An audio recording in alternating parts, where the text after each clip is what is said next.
Hello, BookTube, and welcome back to my library tour for 2022. I'm making a visual record of all the stuff, all the books that I have, just so I can refer back to it. At least that's what I'm telling myself. I realized the other day that I have not yet referred back to any of the library tours that I've done before on this channel, but maybe this one will be different. And once again, we have the weird backlight situation going on. We're going to have to live with that, I think, for the rest of this wall. Unless I start filming at the crack of dawn, which doesn't sit well with my little dog. My little dog is not a morning person at all. Can you see her? She's pining out the window. She's just sitting there pining out the window. You can see her little ears. She's not a morning person, so she wouldn't like me yelling at the camera at 6 in the morning. We'll have to come up with something. But I tested this. And although I am backlit, the books are perfectly visible when I hold them up. And that's the whole thing, right? That's the important part. So we'll start off with this next shelf here, and we'll deal with the Transwise books first. The previous bookshelf, we've done one shelf of this new bookshelf. I've got a row of thin, tall bookshelves here. The previous one was constructed in such a way that it's just tall enough for a standard hardcover with an inch to spare. And it's just deep enough for a standard hardcover with an inch to spare. That was designed, that was the intent, but that means that bookcase has virtually nothing in the way of Transwise stuff. It has nothing piled in front of the books on the shelf, and has nothing piled on top of the book sideways. Whereas this next bookcase isn't that dimension. It's as deep as a normal hardcover with an inch to spare, but it's got 5 or 6 inches at the top, so there's plenty of room for Transwise books. And the next bookcase is deep and cavernous, so there'll be lots of stuff. The first Transwise book that we have here is by E.V. Lucas. This is from 100 years ago, I think. Yeah, 1914. This is A Wanderer in Venice. E.V. Lucas did a whole series of these books, A Wanderer in, and then you fill in the blank. And they're very good. They're, of course, old. We've mentioned this before. Here, let me get you an example of the illustrations here. This thing has black and white reproductions of some famous Venetian artwork. And I believe the front illustration is original. Yeah, it's just a color original thing. I mentioned, what was it, just yesterday? No, it wasn't yesterday, but we have seen a number of Venice books. They aren't together, but we've seen a number of them, and one of the appeals is that they're time capsules. I mean, this was meant, believe it or not, 100 years ago, 1914 or whatever, this was meant for a traveler to pack it in a bag. This was meant to, the tall, thin, laminated, really durable Fromers and Fodor's guides that we're all accustomed to. Actually, we used to be accustomed to. We do those on our phones now. But once upon a time, those books were the standard that a lot of you probably remember, and they're durable. They're practically water resistant. But that technology didn't exist when this was made. This was the guidebook that you took with you to Venice. And then the other Transwise book was a treat. Oh my, it was a treat. Not just the finding of it, but the consuming of it. This is Wolf Hall by Hilary Mantel in a beautiful Canadian trade paperback with the deep French flaps and the deckled edges and a wonderful feel to it. I found this at the Brattle Bookshop. I've read Wolf Hall many times, and I love it. I think it's fantastic. It actually does live up to the hype. But I'd never seen a physical printed version of it that I liked this much. So I decided on a reread, and I decided that I would make that reread very slow. Intentionally, that I would go very slowly through the book with a pencil. My pencil would be my bookmark. And I would go through the book very slowly, and I did, and oh my, what a good choice that was. I loved it more that time than any of the other times that I've read it, and I was able to appreciate more when I went that slow. Hilary Mantel's artistry, if that's not too poncy a word, it's just amazing how she orchestrates the scenes in this book. Time and time and time again when I was reading, I was thinking, all right, if I were writing this, then I would certainly extend this scene that's currently underway, or it leads naturally to the next scene between character X and character Y, and she resolutely does not do that. She will not extend the scenes, and she doesn't go to that next scene because it's so self-evident. She leaves it out and goes to somewhere else. It has an amazing, just clarifying effect. I underlined a lot of this. There were sections of it that didn't jump out at me the first few times that I read the book. It very much did this time. One in particular, when Cromwell, Thomas Cromwell is the main character of the book, and he is remembering when he was growing up. He's remembering his youth, which was not happy. And at one point, he remembers a heretic being burned. And he was just in the crowd, and he was watching the whole thing. And when it was over, and the crown authorities had gone away, the vituperous, the venomous preachers had gone away, the crowd had gone away, and there was just the remains. Charred lumps of soot and oil. When all of those people were gone, and that was all that was left of a person who had been there when Cromwell first watched it start, a group of people come out, a very timid group of people come out to gather those remains. They use trowels to gather those remains, and one of them turns to him and says, "She was a person. This was her name." Amazing. It's amazingly done.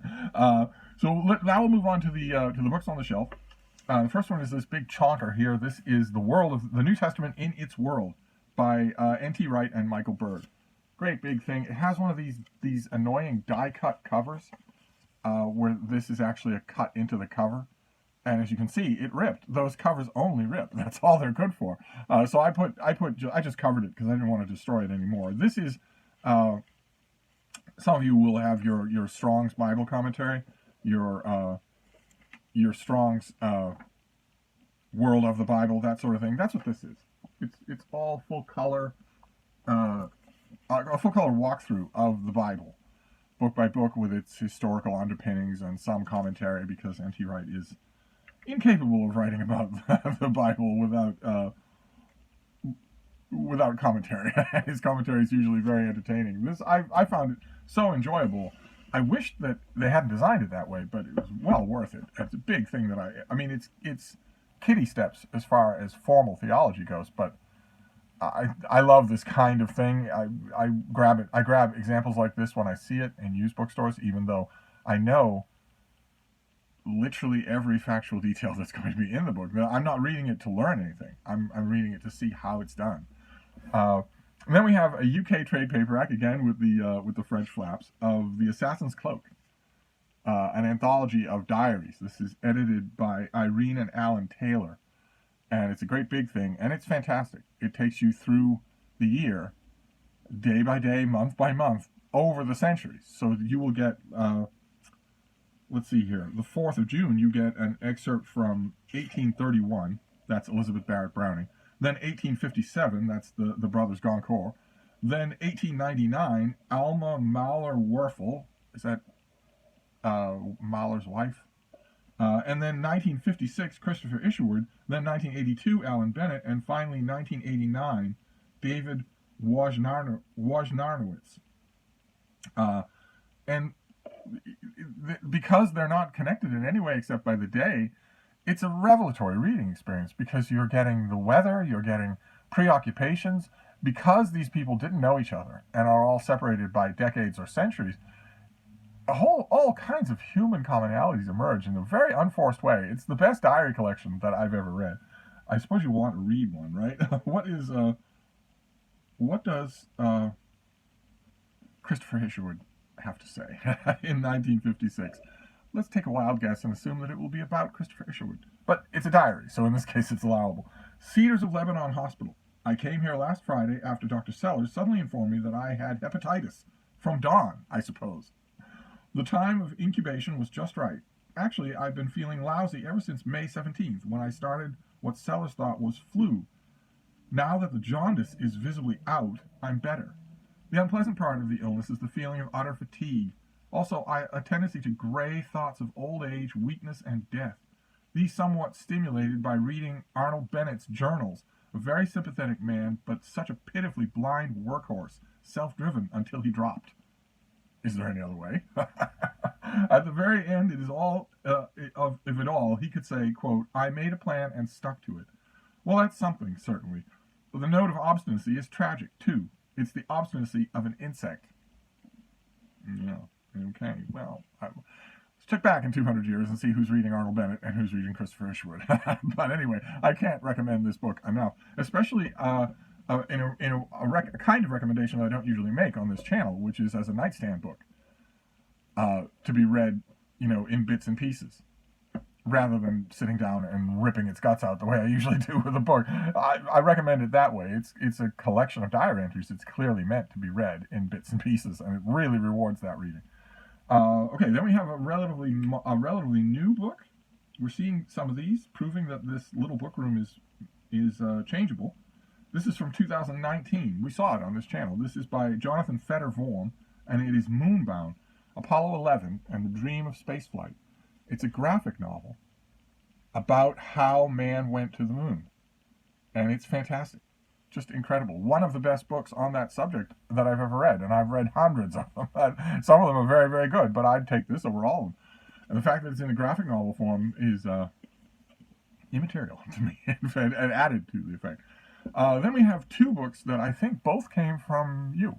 Both were presents, I think, from viewers of this channel. Both on the same subject. We have Penguin and the Lane Brothers, The Untold Story of a Publishing Revolution by Stuart Kells. And we have Penguin Special by Jeremy Lewis, the story of Alan Lane, the founder of Penguin Books and the man who changed publishing forever.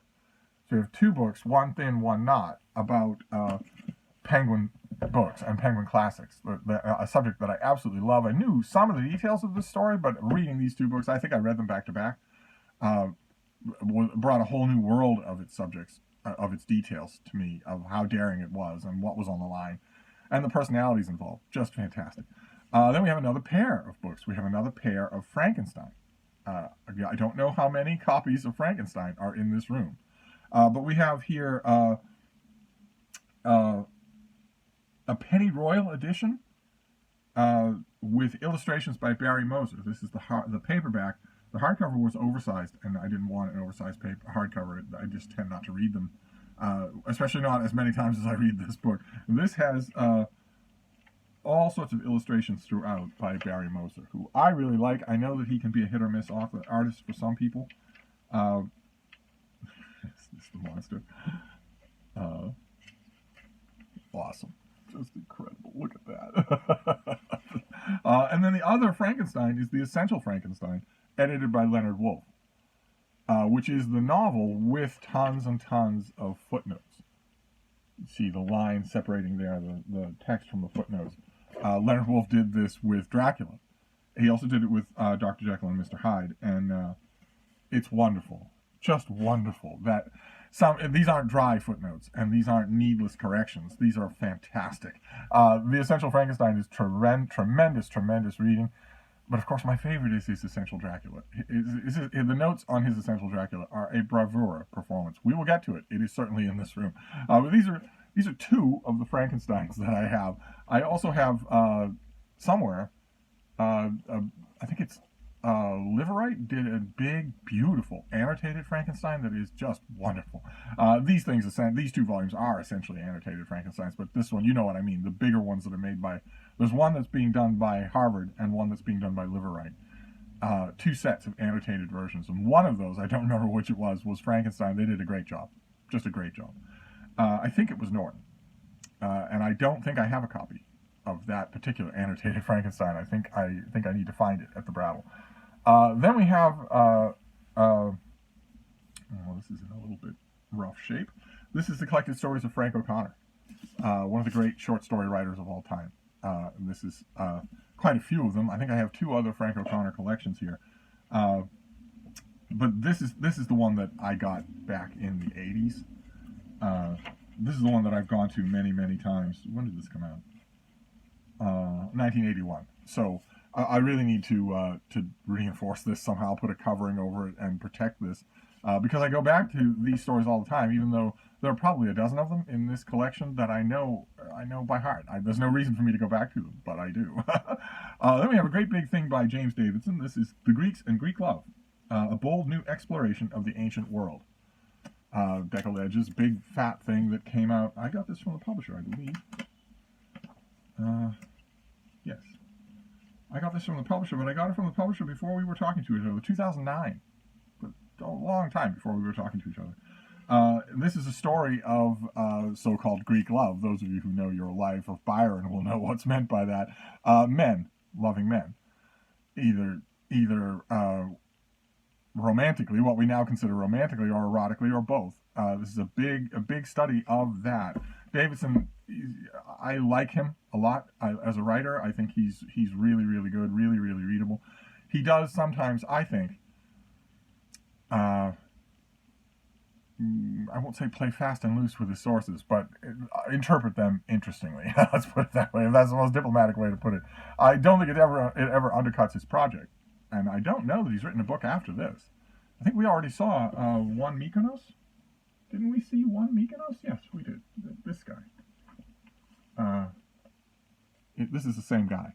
This is a very personal book, whereas this is a work of scholarship on his part, and very good. Not sure that it belongs in this room.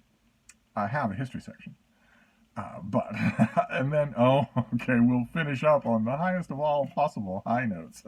This is the first, and some would say the greatest novel of all time. I'm not sure that I would give it that particular laurel, but this is the Tale of Genji. For the first time in the Norton Critical Edition, those of you who've been to college recently might know what a Norton Critical Edition is. You get the text, and then you get critical works in the back that put it in context and talk all about it. They're invaluable, not just for students. They're invaluable. I have a lot of Norton Critical Edition. I haven't been a student in a long time. They're invaluable for getting the bigger picture of the book you're reading and seeing past critical responses. Genji, of course, has produced an entire industry of critical commentary. And this is the first time that Genji has ever been in the Norton Critical Edition. Good for them. Nice big floppy thing. This is the Dennis Washburn translation. It is unedited, so it's not abridged. And it has great blurbs on the back, including one by yours truly. So you know you're not going wrong with this. It was unbelievably thrilling to me to get that in the mail from Norton and realize that thousands and thousands of college students are going to be assigned this book and see my name on it and curse me. That's an amazing feeling. And that is that shelf. I don't know that I would give... I mean, Genji may be one of the earliest of what we consider now to be novels, but I don't know that I would give it the title of the best novel of all time. Not when Pride and Prejudice is out there, or Middlemarch, or To the Lighthouse. I'm not sure. But it's certainly up there. And I think there are some men on that list as well. Tolstoy, Melville, maybe, of course, David Foster Wallace. Anyway, I'm going to wrap this up. Once again, I will try to deal with the lighting problem tomorrow. See if we can make it a little bit less, thing from the crypt. We'll see. Lighting's not my specialty, but we'll give it a try. And I'll see you then. Thank you, BookTube.